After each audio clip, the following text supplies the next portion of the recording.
La sécheresse actuelle a permis aux pierres de la faim de refaire surface sur les bords de l'Elbe.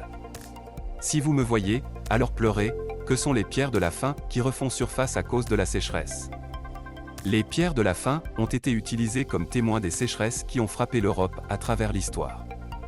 Elles attestent des souffrances vécues, des mauvaises récoltes et des famines qui ont frappé les populations lors de ces événements désastreux. Ce type de repère hydrologique se rencontre tout particulièrement sur l'Elbe, le fleuve qui traverse la République tchèque et l'Allemagne. L'une de ces pierres de la faim est notamment réapparue il y a quelques jours dans la ville tchèque de Dí, signe de la sécheresse extrême à laquelle l'Europe est actuellement en proie. Sur cette dernière, une inscription de 1616 laisse imaginer les tragédies vécues à cette période. Si vous me voyez, alors pleurez. D'autres dates sont également à noter.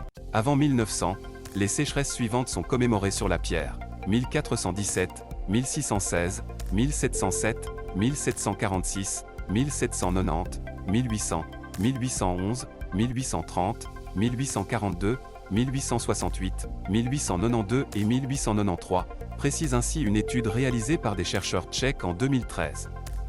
La dernière fois que cette pierre avait refait surface remonte seulement à 2018.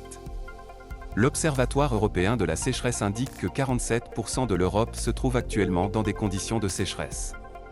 Avec le réchauffement climatique, ces catastrophes naturelles pourraient se multiplier.